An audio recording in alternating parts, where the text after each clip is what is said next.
Hello folks, Jason Chrisman here, Grazing Acres Farm, and it's time for a much needed cow-calf update. Oh, it's been a long summer folks. We went into this cow-calf operation back in the spring of this year, and it's been a very interesting and learning experience for myself. I'd like to take you around this morning, kind of show you the herd and the calves and let you see everybody and how they're looking, and kind of explain some of the things I've learned this year. I'm sure that the information that I'm about to share could be very beneficial to anybody about to start their own cow-calf operation without any experience. So, let's see. If you remember back to my last video when I talked about switching to the cow-calf operation, I mentioned that the guy I custom grazed for had just bought 20 bred heifers, and then he also delivered me 13 of his low lines and some of their calves. Currently we're sitting at about 75 head, and everybody looks real good. Now let's see here, back to my first calving experience. That was one of the low line cows that he brought me, and she did rather well by herself. I didn't have to help at all. And that's basically because, he's got his program with his low lines and his bull, and he knows with his bull, calving ease, he doesn't have to be around. Well, we learned something this year about the 20 bred heifers he bought. The bull that they were bred to did not have calving ease, and I learned that the hard way. It kind of seems whenever I jump into these new experiences, I get the very roughest route possible. So I had to do a lot of assisting this year, and as a new cow-calf operation, I don't have much experience at that. This little girl right here is from Miley, my shorthorn Jersey cross. If you remember the Amish bull next door had jumped the fence, that's her. She's about waist high on me. Looks pretty good though, coming from a Jersey cross. She's not bony at all. So what happened is one day I went to move the cattle, got them moved. About a couple days went by, and I got to looking across the herd. I was like, where is the red and white faced one? I couldn't find her. And I thought, what's the chances I left her in the last pasture, a couple days back?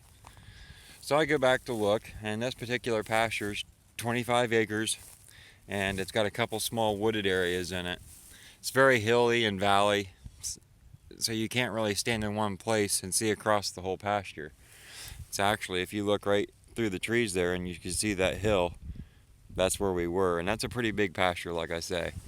But anyway, it so happened to be that she was in there and she had her calf. So that was my first lesson. Make sure when you're moving these cows, you absolutely make sure everybody moves. It came to me at that time, that when they go to calf, they want to be alone. They leave the herd, they go off to the side where nobody's around, and they hide to have their calf. And that's exactly what she did when I moved him that day. The herd came and moved, and she lollygagged in the woods and had her baby. So I had to move her back with the rest of the herd, which took a few minutes.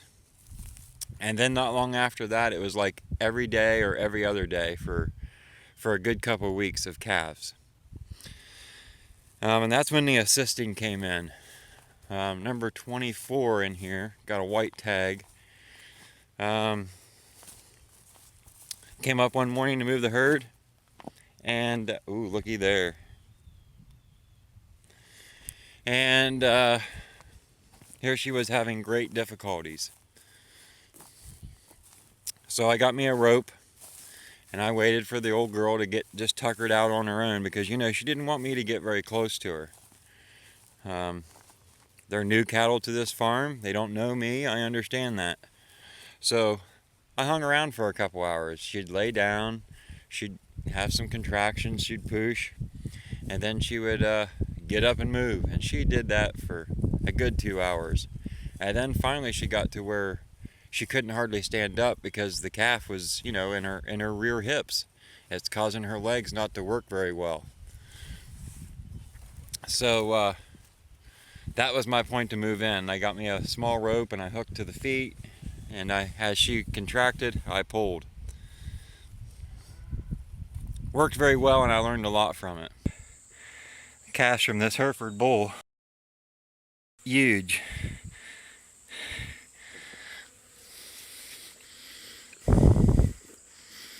I hate to guess what this big guy weighs here. I think it's a guy. Yep, a little boy.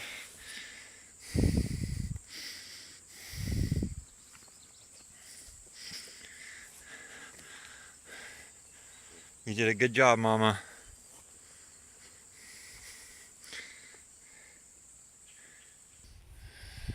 And that happened a good 2 or 3 more times. And that's all because the bull that they were bred to didn't have calving knees. So for that reason, it's caused a lot of extra stress on my part, because I'm trying to watch for signs of these new bred heifers to calf, and your only signs is to watch the udder develop, and to watch them get springy on the backside. And that's actually worked out fairly well for me. I'm able to tell within about 5 or 6 days of having a calf. So for instance here, this girl right here, and that's her calf. She's a little spookish. I can see us weaning her out of the program, and the same with a white-faced one right there. Very skittish.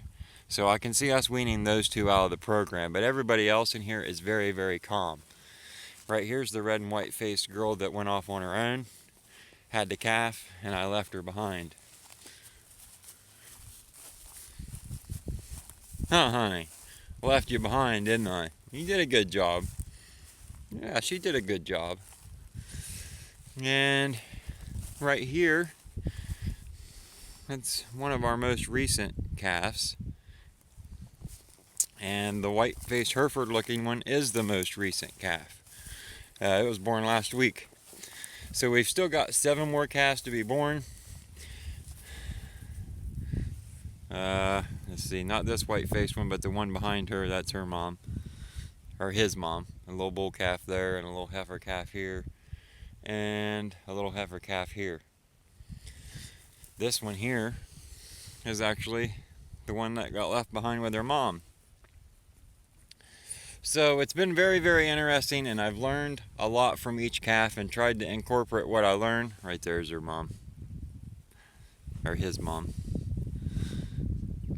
I've tried to incorporate everything I learned from having one calf to the next, and hoping that it would improve, and it has. But when we first started out, it was very rocky situation to learn all these new things all at once. So we've had a couple incidents where these large calves, they're born. We lost one. One was a stillborn. I took it home. I weighed it on my bathroom scales, weighed myself and it, then subtracted my weight. The calf was 100 pounds, folks. That's way too damn big for a calf. I'd prefer to see 50, 60 pounds. Just to avoid that 100 stuff. We don't need that. But because of some of these large calves, there's been a couple occasions where they lay there a little longer than normal. They don't get up like they should and get the colostrum. And what that ends up doing is affecting him in the long run. And a couple of them have got scours. And that's what I'm blaming it on, is that extra time laying, the extra time to get up. All that takes a toll on the calf. They need that colostrum. A couple more calves. This one here's actually got probably one of my favorite looking. It's got some pretty cool markings. Where are you going, Junior? He's 808 right there. I call him Bob. And that's his mom over there. Bob's mom.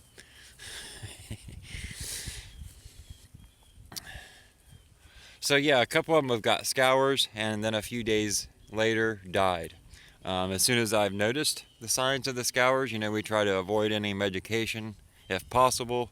So I've been trying to give them fluids, and I give them through a syringe or a bottle, and I do that every few hours because, with the scours, they're dehydrating very quick.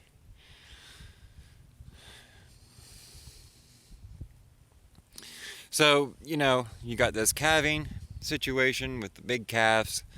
That was all new to me. Learning to pull a calf, that was all new to me.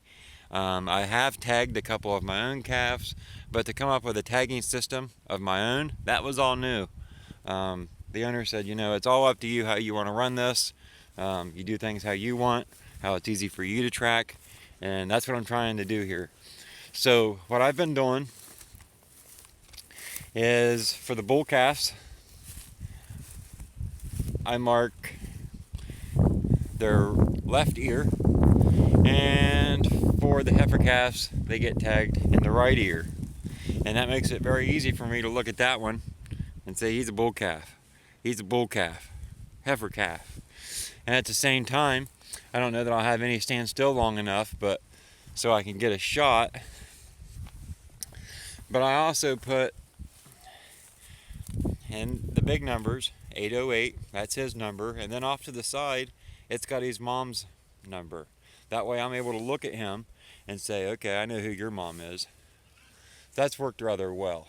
The problem I'm running into now is where we're doing these larger area grazes, and I'm giving them access to wooded areas.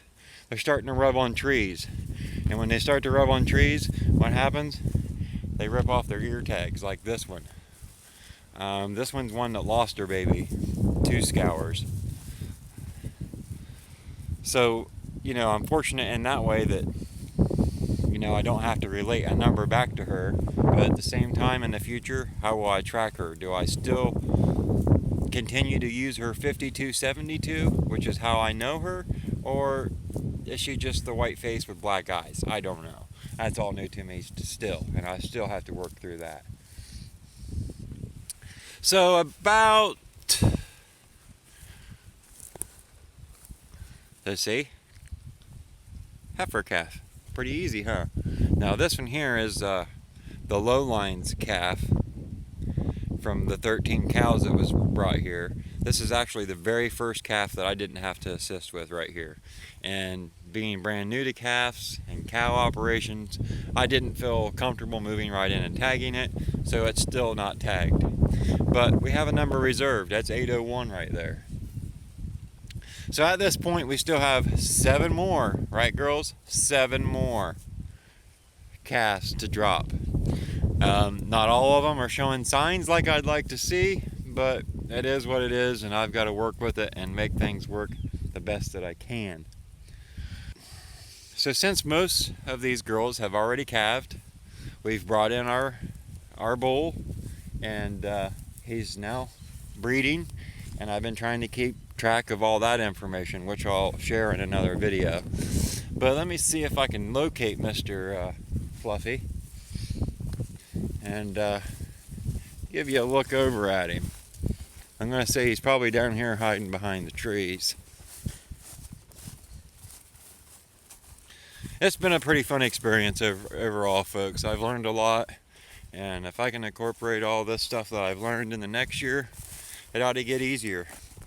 And on top of that, having our bull here with the calving ease, I won't have the stress that I had this year. Another one that lost her tag, just happened to know, 5267. See, you almost threw me for a loop. A low line. Now here's a good for instance. This girl right here, she's due to, I'm expecting her to calf any day. Now here's what I look for. See her udder? See how full that udder is? Now we're going to go around to the backside and look how springy she is. See that? She even lifted her tail to show you. Good demonstration, girl. When they walk and the rear end bounces like that, she's due to have a calf. This one's expecting, but look. No udder development yet. So, I'm expecting that she's a ways off. A low line. Okay, here's the bull. Mr. Pharaoh bull.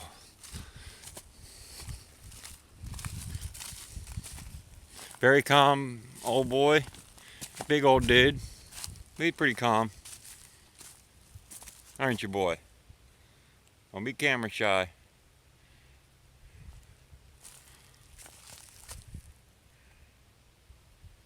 You're a good old boy. And then this is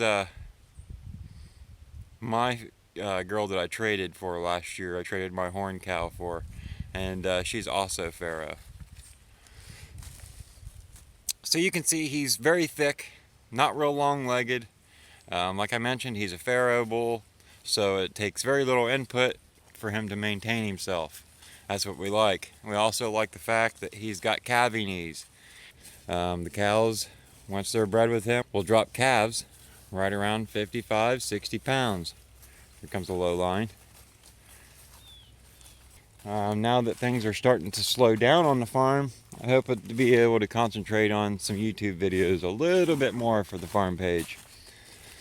So, thanks for watching, folks. Hope you enjoyed the video. Look, there he is working.